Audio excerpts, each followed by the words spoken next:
Hello everyone, हम लोग एक और टॉपिक रिवीजन करते हैं, एरर्स इन मेजरमेंट। ये भी फ्रिक्वेंटली आस्क्ड, इस पे क्वेश्चन आते रहते हैं आपके लिए, तो इसकी एक रिवीजन कर लेते हैं। ओवरव्यू ये आपको बोर्ड पे मैंने लिख दिया है, एक एक करके हम सब बातें आपको समझा देते हैं। इस सब मेजरमेंट जब भी करते हैं तो ये दो चीज़ों को ज़रूरत पड़ता है। कहीं कहीं पर जो आंसर लिखना होता है वो सिग्निफिकेंट फिगर के हिसाब से लिखना होता है, इसलिए उसकी राउंडिंग ऑफ करनी पड़ती है।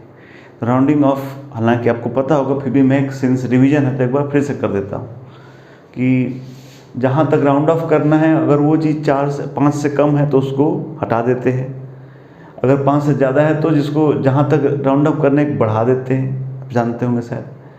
और जहाँ तक राउंड ऑफ करना वो खुद ही 5 हो, 5 से कम है तो उसको हटा देते हैं, 5 से ज़्यादा है तो हटा के पीछे वाले को बढ़ा लेते हैं। लेकिन खुद 5 है तो दो बात होता है, जहाँ तक राउंड अप करना अगर इवन है तो उसको वैसे छोड़ के 5 हटा देते हैं, और अगर ऑड है तो फिर एक उसको बढ़ा लेते हैं। जैसे क्या मतलब, इसको समझ लेते हैं। इसका क्या मतलब, जैसे हुआ कि हमको 8, 3, 2, 5 को हमको राउंड ऑफ करना है डेसिमल के 2 डिजिट तक, डेसिमल के यहाँ तक हमको राउंड ऑफ करना है। हम तीनों को करते हैं। जैसे मान लो कोई कहे यहाँ 4 है तो इसका आंसर क्या होगा, तो होगा 8.32। ये अगर 5 से कम है इसको हटा देते हैं। अगर ये 6 है इसको हटाना तो इसको एक बढ़ा के करते हैं 8.33। और अगर ये 5 है, अगर ये 5 है तब हम देखते हैं कि ये इवन है कि ऑड। अगर ये इवन है तो छोड़ देते हैं, तो आंसर हो गया 8.32। लेकिन अगर यही क्वेश्चन होता कि 8.335 तो अब इसको हटाना तो इसको देखेंगे ऑड है तो इसको एक बढ़ा लेंगे, तो इसका आंसर हो जाएगा 8.34। यही बात पढ़ाया गया, ठीक है। तो राउंडिंग ऑफ भी जरूरत पड़ता है आपको। अच्छा, दूसरा चीज़ कि अब जब ऐसा कर लेते हैं तो अब जब कोई मेजरमेंट करते हैं तो उसका लेंथ नपता है, रेडियस नपती है, फिर आपको कहता है पेरीमीटर बताओ, एरिया बताओ, वॉल्यूम बताओ, तो आपको उन चीज़ों को मल्टीप्लाई डिवाइड करना होता है। भाई आप तो इन इंस्ट्रूमेंट से सिर्फ लेंथ ही नापेंगे, बट वो पूछेगा वॉल्यूम बताओ, डेंसिटी बताओ, तो डेंसिटी पूछेगा तो आपको लेंथ नापेंगे, उससे वॉल्यूम नापेंगे। तो वॉल्यूम में आप वॉल्यूम तो नहीं नापेंगे, आप तो नापेंगे लेंथ, उस लेंथ से आप वॉल्यूम निकालेंगे। तो जब ऐसा करते हैं तो आपको मल्टीप्लाई डिवाइड करना पड़ता है, तब कितना लेना है ये भी बहुत ज़रूरी चीज़ है।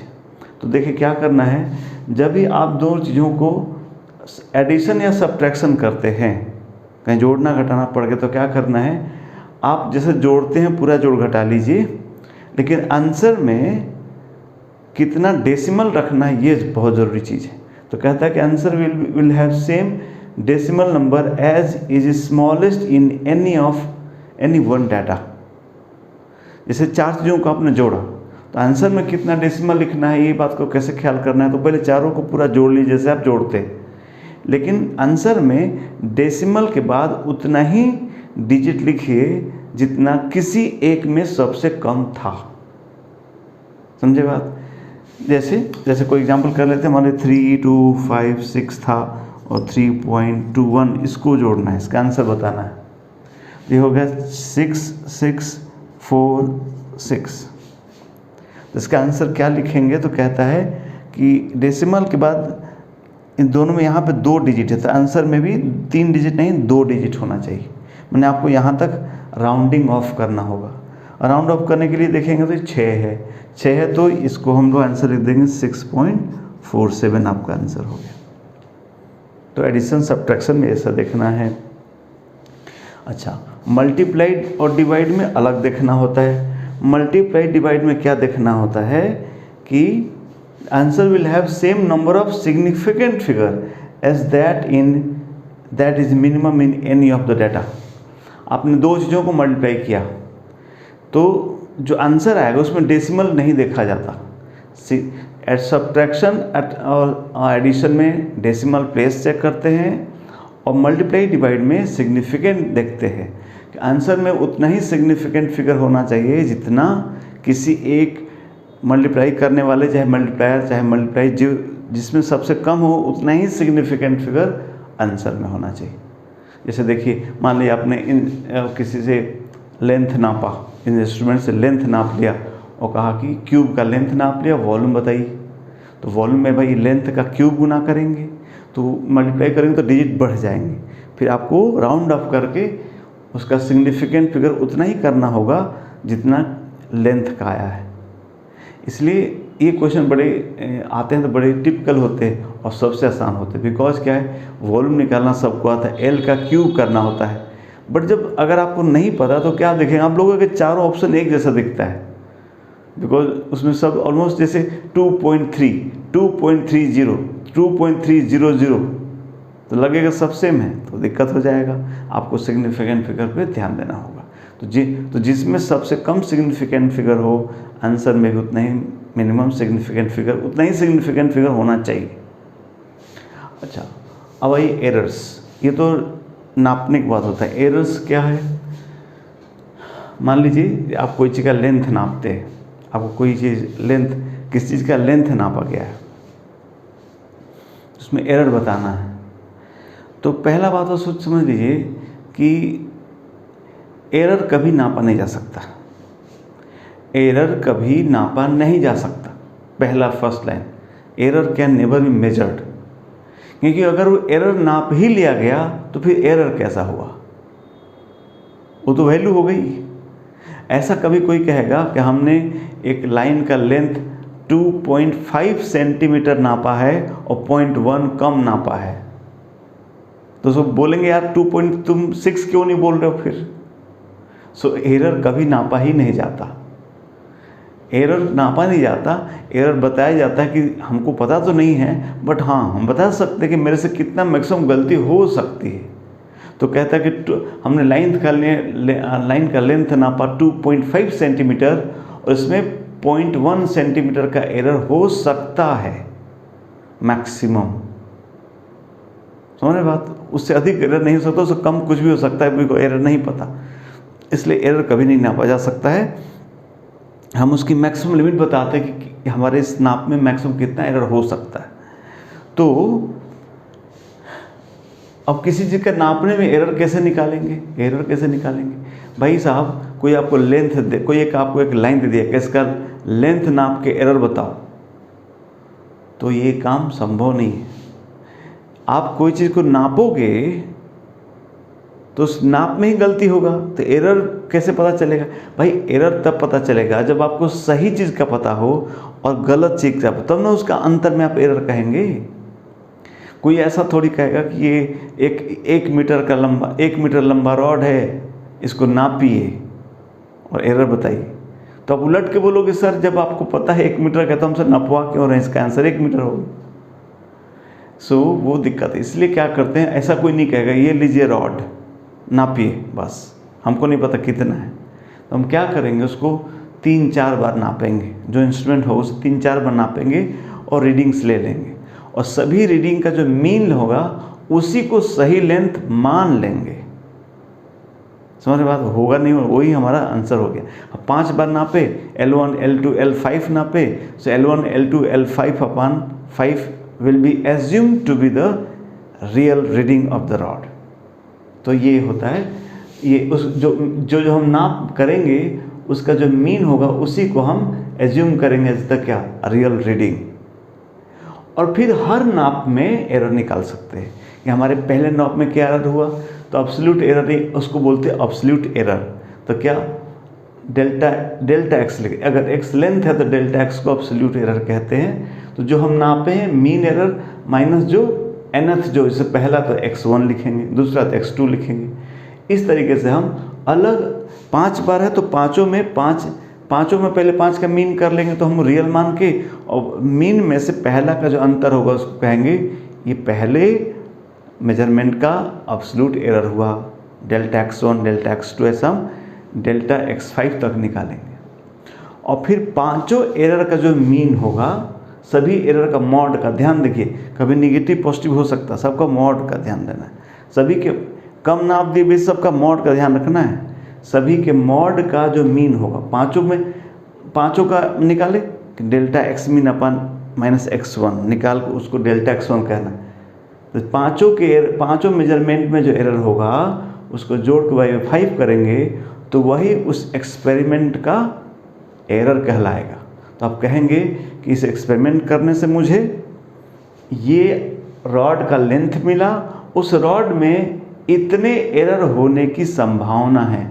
मुझे नहीं पता कि मैंने कितना एरर किया है, हाँ ये पता है कि इससे ज़्यादा एरर मैंने नहीं किया है, इसीलिए निगेटिव आएगा उसको भी जोड़ना है ताकि आप मैक्सिमम क्या गलती कर सकते बता दें। ध्यान देना है, किसी भी में कहीं भी कोई लिखा रहता है कि भाई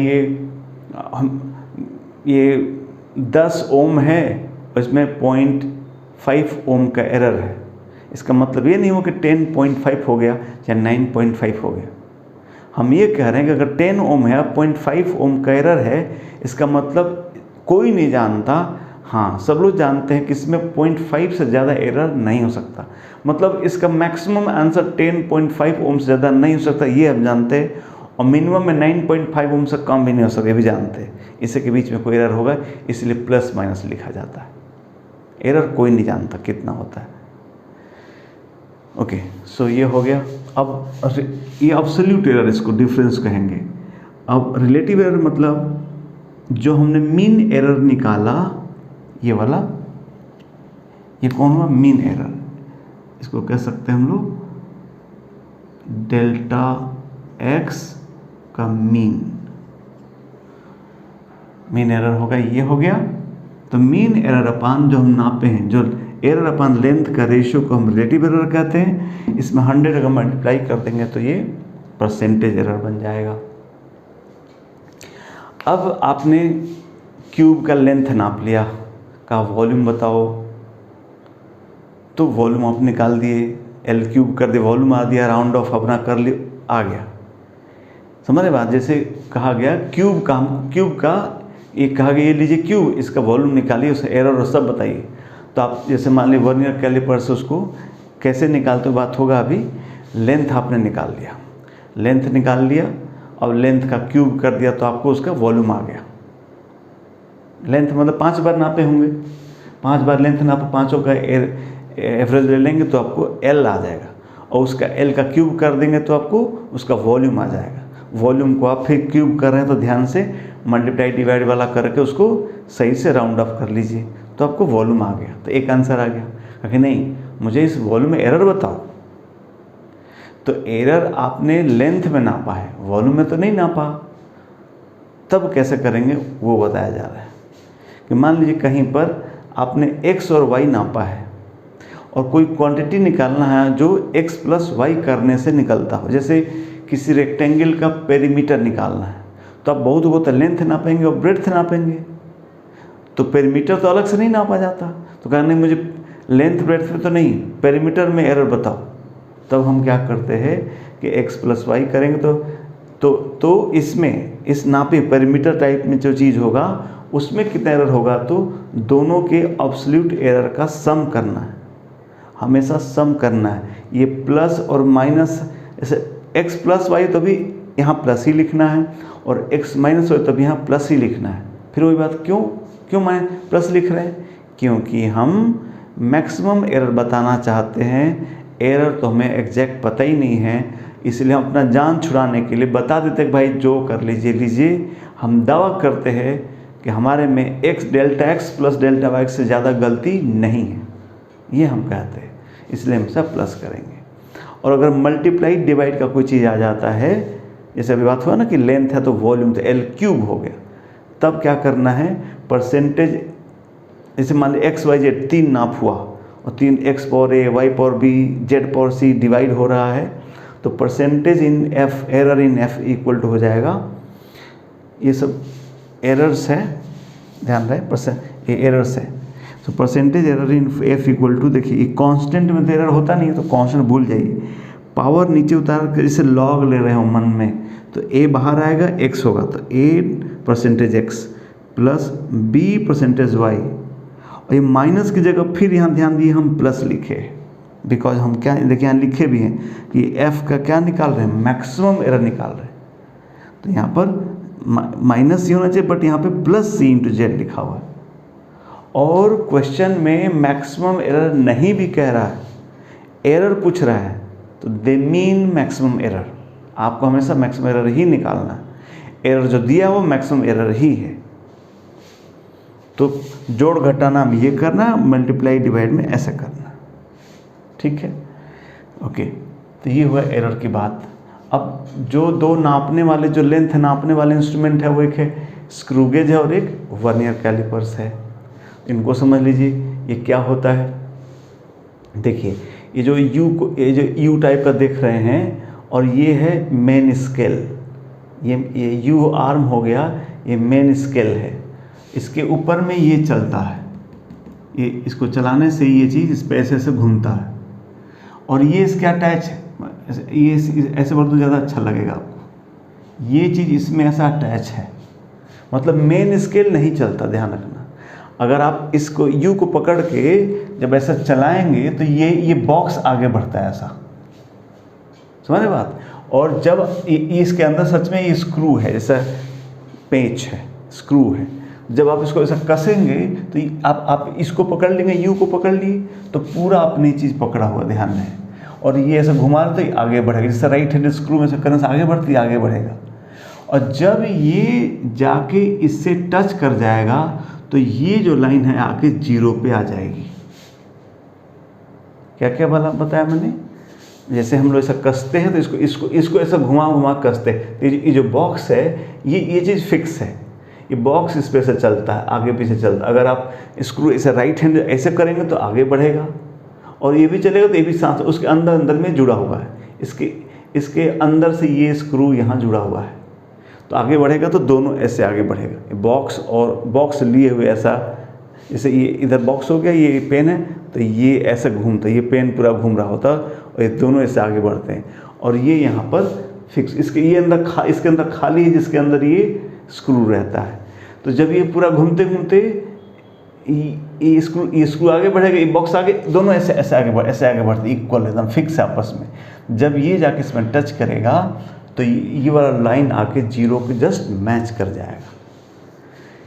तो ये स्क्रू गेज होता है। अब जिस चीज़ को आपको अगर नापना है तो आप इसे स्फेयर का कोई डायमीटर निकालते हैं, यहाँ पर अपना स्फेयर यहाँ ले आएंगे, ऐसा यहाँ आपका स्फेयर आके अटैच हो, इसमें कस देंगे आप ऐसा,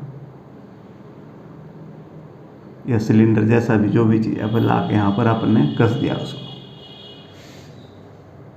बीच में ऐसा कस देंगे इसको, है ना। तो अब कसने के, अब देखिए जब यहाँ कुछ नहीं होगा तो इसमें टच कर जाएगा, ये 0 पे हो जाएगा, मतलब 0 कुछ नहीं है। अब यहाँ कुछ कसने के लिए क्या करेंगे, इसको खोलेंगे, ऐसा खोलेंगे तो पीछे हटेगा, तो स्क्रू पीछे हटेगा, तो ये दिखना चालू हो जाएगा। ये नहीं चलता, ध्यान रहे, ये बॉक्स चलता है। चलेगा तो क्या ये 0 1 2 ऐसा दिखना चालू, बिकॉज इसका ये अंदर इसे कवर रहेगा, कुछ नहीं दिखेगा। जब हटेगा तो आपको दिखना चालू हो जाएगा, ठीक है। तो ये वाला जो आपका है, ये है आपका, इसको बोलते हैं मेन स्केल। और ये वाला ये जो गोला वाला है, इसको बोलते हैं हम लोग सर्कुलर स्केल, ठीक है।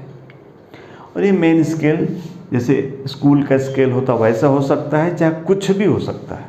इसके बारे में कुछ भी कहना गलत हो जाएगा, बिकॉज ये क्वेश्चन में डिफाइन करेंगे कि मेन स्केल कैसी है, मेन स्केल का एक छोटा कितना है। तो मेन स्केल का अब ये एक लिस्ट काउंट होता है, रीडिंग कैसे लेते हैं। तो पहले लिस्ट काउंट, LC मतलब लिस्ट काउंट। लिस्ट काउंट कैसे निकालते हैं, ये जो बॉक्स जिसको जो ये स्पिंडल जो है ये वाला, इसको एक चक्कर पूरा घुमाएंगे 2 पाई, तो ये जितना आगे बढ़ता है दैट इज नोन एज क्या, pitch. That is known as pitch. क्या, इसको एक चक्कर घुमाने से जितना ये आगे बढ़ता है that distance is known as pitch. अब वो अक्सर क्या होता है, इसके एक खाने के बराबर होता है, बट ये इसलिए मैंने नहीं लिखा because this is not a rule.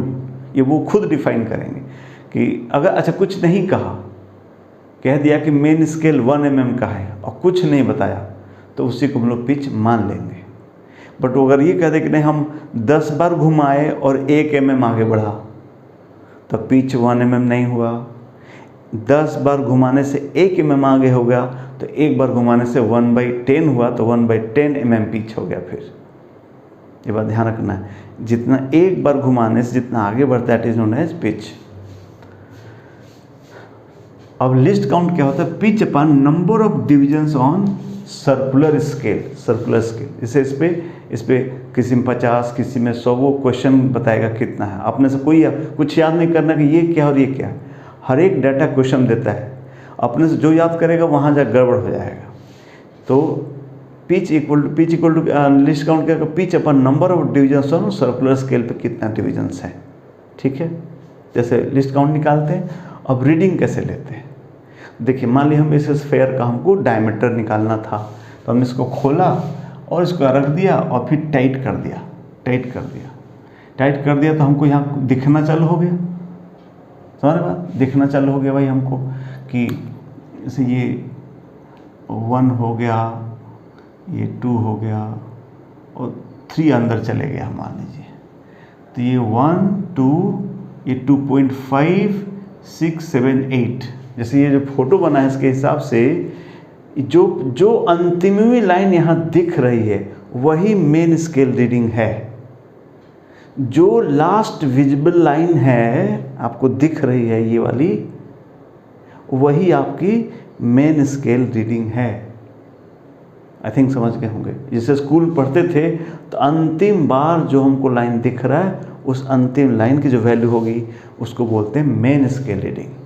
तो इसका डायमीटर हो गया main scale reading plus list count into circular scale reading. Circular scale reading में क्या होगा, ये खुद क्वेश्चन होगा। ये जो लाइन है, ये जो आप लाइन देख रहे हैं, ये जो ऐसी सीधी लाइन ऐसी बनी हुई है, इसको बोलते हैं रेफरेंस लाइन।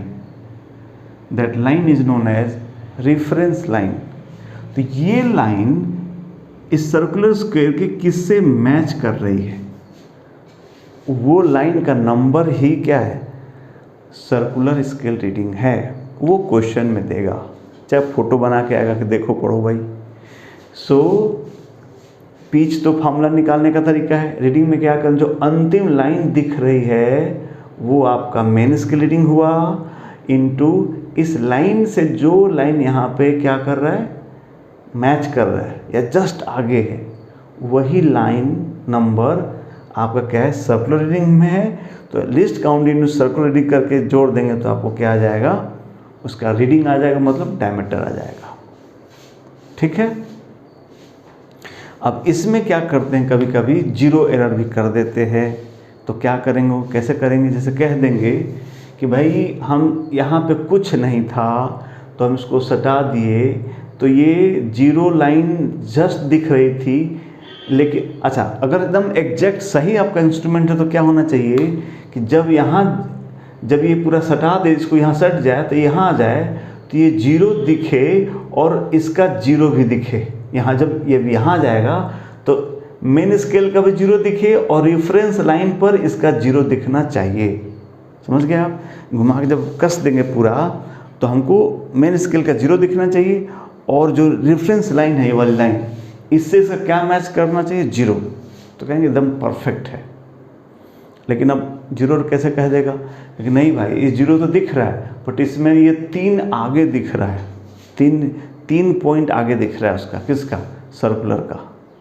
मतलब जिसको जीरो कहना चाहिए वो 3 ज़्यादा दिख रहा है, तो 3 एक्स्ट्रा दिख रहा है। अब बस समझदार बच्चे के लिए जीरो एरर निकालने की कोई ज़रूरत नहीं है, समझने की ज़रूरत है। जीरो की जगह वो 3 बोल रहा है, तो आज से वो जितना बोलेगा उसमें से 3 घटा के बोलेंगे तो आपका आंसर आ जाएगा। जैसे कहा कि ऐसा हुआ और उसमें जाके 35 जीरो पे था तो 3 दिखा रहा था और सब रीडिंग हुआ, ये सब रीडिंग हुआ, 35 जो है रेफरेंस लाइन से मैच किया। तो 35 की जगह क्या पढ़ी, 32 पढ़िए, 3 कम पढ़िए, बिकॉज जीरो को 3 बोलता है, मतलब 3 हमेशा ज़्यादा बोलता है। तो 35 बोल रहा है तो आगे एक्चुअली क्या हो, 32 है। बस आपका जीरो एरर निकालने की जरूरत ही नहीं। ये होगा पॉजिटिव, मतलब ज़्यादा बोलता है। नेगेटिव मतलब क्या हुआ, उसको 3 नीचे है, अभी जीरो पहुंचा ही नहीं, 3 नीचे है, मतलब 3 कम पड़ रहा है। तो अगर 3 कम पड़ रहा है तो जीरो की जगह 3 कम पड़ रहा है, इसका मतलब जब 35 बोलेगा तो उसको 38 कर देंगे, बस ख़त्म हो जाएगा। तो क्वेश्चन पढ़ते हैं तो समझ में आता है। हम आपके इस वीडियो के साथ इस डिस्क्रिप्शन बॉक्स में पिछले 2-3 साल के जितने क्वेश्चन आए हैं, ये सब एरर्स और स्क्रू गेज वर्नियर के सब डिस्क्रिप्शन बॉक्स में दिए हुए हैं, उनको आपको सॉल्व करना है। और अगले क्लास में आप जो क्वेश्चन कहेंगे मैं इतनी बातों से ही सबको मैं सॉल्व कर दूंगा, ठीक है। चलिए, तो ये हो गया स्क्रू गेज। अब आते हैं वर्नियर कैलिपर्स। वर्नियर कैलिपर्स क्या है? ये स्कूल वाला आपका स्केल है, मेन स्केल है। अगेन आपका ये हो गया मेन स्केल, मेन स्केल। और इस पे एक ये इस पे फिसलता है। मेन स्केल हमेशा फिक्स रहता है, यहाँ भी मेन स्केल फिक्स है, वर्नियर सर्कुलर स्केल चल रहा है। मेन स्केल फिक्स है, ये इस पे चल, इसको नट को आगे बढ़ाते तो आगे जाता, आगे से खड़ने के लिए बना रहता है, इस पे फिसलता है। जिस चीज़ को नापना है ला के इसमें हम लोग कर देंगे तो रेडियस डायमीटर नाप देगा। अब इसका लिस्ट काउंट का क्या मतलब होता है कि लिस्ट काउंट मतलब 1 MSD माइनस 1 VSD, मतलब मेन स्केल के एक छोटे खाने की वैल्यू माइनस वर्नियर स्केल के एक छोटे खाने की वैल्यू, इस डिफरेंस को ही क्या बोलते हैं हम? Least count of vernier callipers. और कोई फॉर्मूला याद मत कीजिए, नहीं तो फंस जाएंगे। यही फॉर्मूला याद कीजिए, 1 MSD माइनस 1 VSD, एक छोटे मेन स्केल डिवीजन की वैल्यू माइनस एक छोटे वर्नियर स्केल के डिवीजन की वैल्यू, ठीक है। और ये दोनों देता है, इशारे में देता है। जैसे क्या कहेगा कि मेन स्केल का वैल्यू 1 mm है, स्कूल वाले स्केल जो होता है स्कूल में यूज बॉक्स में यूज करते हैं, उसका 1 mm होता है, बिकॉज 1 सेंटीमीटर में 10 खाने होते हैं, वहाँ पर 1 mm है। और कह देगा कि जो मेन स्केल का 9 डिवीजन वर्नियर के 10 के बराबर है, मेन स्केल का 9 डिवीजन वर्नियर के 10 के बराबर। इसका मतलब क्या हुआ? वर्नियर का 10 खाना मेन स्केल के 9 खाने यानी 9 mm के बराबर है। तो 10 वर्नियर इक्वल टू 9 mm, तो एक वर्नियर इक्वल टू 0.9 mm। इस तरह से निकल जाएगा। और दोनों को डिफरेंस को क्या बोलेंगे हम लोग? List count. अब रीडिंग कैसे लेते हैं? तो जिस चीज़ को देखिए, इसमें क्या होगा, जब यहाँ कुछ नहीं रहेगा तो आप इसको जब इन दोनों जॉ को सटा देंगे तो ये वर्नियर की जीरो लाइन है और यहाँ की जीरो लाइन ये देख रहे हैं आप। तो अगर यहाँ कुछ नहीं रहेगा तो आप इसको ऐसा करेंगे तो ये दोनों जीरो लाइन एक लाइन में होना चाहिए। अगर आपका इंस्ट्रूमेंट सही है तो मेन स्केल और वर्नियर का जीरो एकदम लाइन में होना चाहिए। समझ में बात? लाइन में हो जाता है। अब पॉजिटिव एरर नेगेटिव एरर में क्या हो जाएगा, बात को पहले रीडिंग देख लेते हैं। तो मान लीजिए हम लोग क्या करेंगे कि यहाँ पर जिस भी चीज़ का हमको जैसे डायमीटर या कुछ लेंथ जो भी नाप यहाँ उसको है कस देंगे, तो ये इसको खिसकाना पड़ेगा, हो जाएगा। तो क्या इसमें कैसे लेते हैं, कैसे लेते हैं कि रीडिंग कैसे लेते हैं? कहता है कि मेन स्केल रीडिंग कैसे करते हैं? ये जो जीरो है किसका? वर्नियर का जो जीरो है वही आपका इंडिकेटर होता है। वो मेन स्केल के जिससे मैच कर रहा हो या जिसके जस्ट आगे हो। इसे मान लीजिए मैं कह रहा हूँ ये 1 और ये 2, ये 2.5, 6 और 7, 8, 9 कुछ आगे होगा, तो इसे जस्ट आगे हो गई।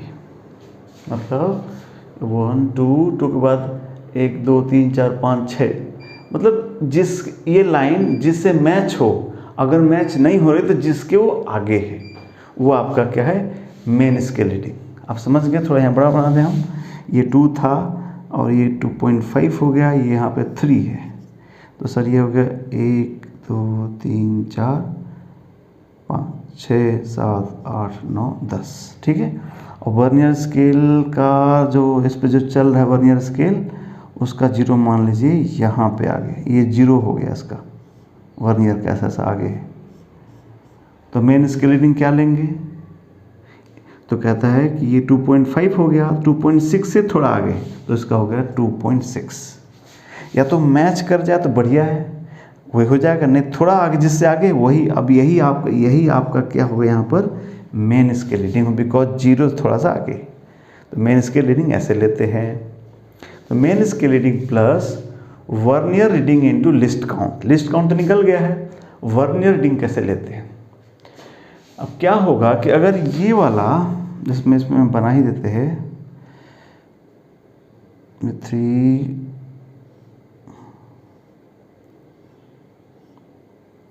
ऐसा 1 2 3 4 5 एंड सो ऑन, ऐसा इधर भी कुछ कुछ बना होगा अपना। जैसे मान लो ऐसा हमने बनाया है, तो हमने कोशिश, ये हमारा हो गया 2.6 से आगे, तो मेन स्केल रीडिंग ये हो गया मेन स्केल रीडिंग। अब देखेंगे क्या वर्नियर रीडिंग कैसे लेते हैं। तो वर्नियर का कोई भी लाइन मेन स्केल के किसी एक से मैच कर जाए तो वर्नियर वाली लाइन जो है वो आपकी वर्नियर रीडिंग होती है। जैसे ये 0 लाइन है, ये मैच नहीं हुआ, हमने मान लीजिए ये मैच कराया है सर, ये जो है आपस में एकदम मैच कर रहा है। अगर ऐसा हुआ तो मेन स्केल रीडिंग हो गया 2.6 प्लस जो लिस्ट काउंट निकलेगा गुड़े कौन कौन, तो ये मैच हुआ था, देखिए 0 होता है, ये 1 2 3 4, इसको 1 नहीं बोलेंगे, 0 है ये। तो 1 2 3 4 5, तो इसकी 5वीं लाइन किसी से भी मैच, किससे मैच करे इससे फ़र्क नहीं पड़ता, किसी से मैच कर जाए तो वर्नियर की जो लाइन मैच करे वो यहाँ लिखाएगी। तो 2.6 प्लस LC इंटू 5 ये इसका डायमीटर हो जाएगा। इस तरीके से हम रीडिंग लिखते हैं, ठीक है। वर्नियर रीडिंग क्या है, number of vernier line matching with any of the main scale line, बता दिया आपको। अब 0 एरर, फिर वैसा ही समझदारी से काम लेंगे तो ऐसे भी हो जाएगा, नहीं तो फिर आप करिए। जैसे क्या हुआ, आपने इसको हटा दिया और दोनों जॉ को सटा दिया, तभी ये जो 0 है इस 0 से थोड़ा आगे दिख रहा है, थोड़ा आगे दिख रहा है, तो मेन स्केल रीडिंग क्या हो गया, 0 से थोड़ा आगे दिख रहा है, इसका 0 इसके 0 से थोड़ा आगे दिख रहा है, तो 0 प्लस फिर क्या होगा, जैसे ये लिखे हैं vernier reading into LC, vernier reading LC मतलब ये 0 इस 0 से मैच नहीं किया, तो इसका कौन सा लाइन उसके किसी से भी मैच किया, कौन सा लाइन, वही आपकी हो गई वर्नियर रीडिंग इंटू LC। तो ये 0 होगा, पॉजिटिव 0 एरर हुआ, क्यों, 0 पे थोड़ा ज़्यादा बता रहा तो पॉजिटिव एरर हो गया। निगेटिव एरर मतलब क्या हुआ, थोड़ा लूज हो गया, ये जब आप जॉ को टच किए तो ये लाइन इस 0 से थोड़ा लेफ्ट, ये वर्नियर वाले 0 इसके लेफ्ट में आ गई, तो 0 से पहले क्या होगा माइनस होते हैं, -1 लिख देंगे, plus vernier reading into LC। समझ ही गए बात कि वर्नियर का कौन सा लाइन मैच किया वो वर्नियर रीडिंग हो गई, इंटू LC कर देंगे तो ये हो जाएगा। अब ये जो लिखे हैं, अब -1 लिखे हैं, अगर आप फॉर्मूला लगाना चाहते हैं तो क्या कर, हमेशा 0 घटाना है, हमेशा 0 घटाना है। इससे क्या फ़ायदा होगा, ज़्यादा होगा तो घट जाएगा और कम होगा तो ये खुद ही माइनस माइनस प्लस पे ऐड हो जाएगा। तो ये 0 हमेशा आप घटाएंगे, ठीक है। तो ये हुआ वर्नियर रीडिंग। ये बात इतनी सी है, ये इंस्ट्रूमेंट का, ये एरर का, इन दोनों बात इतनी सी ही होती है, बट क्वेश्चन करने से पता चलेगा। तो हमने डिस्क्रिप्शन बॉक्स में कुछ क्वेश्चन जो इधर 2-3 साल में आए हैं वो डाल दिए हैं, आप जल्दी से उनको ट्राई कर लीजिए, और अगर जिनके पास समय हो और भी क्वेश्चन कर सकते हैं, करेंगे तो क्वेश्चन हो जाएंगे, ठीक है। चलिए, तो हम इस पे वो अगले क्लास में जो आप क्वेश्चन कहेंगे जो आए हुए हैं उनको हम नेक्स्ट क्लास में सॉल्व कर देंगे और कुछ और बातें भी आगे बताएंगे, ठीक है। Thank you.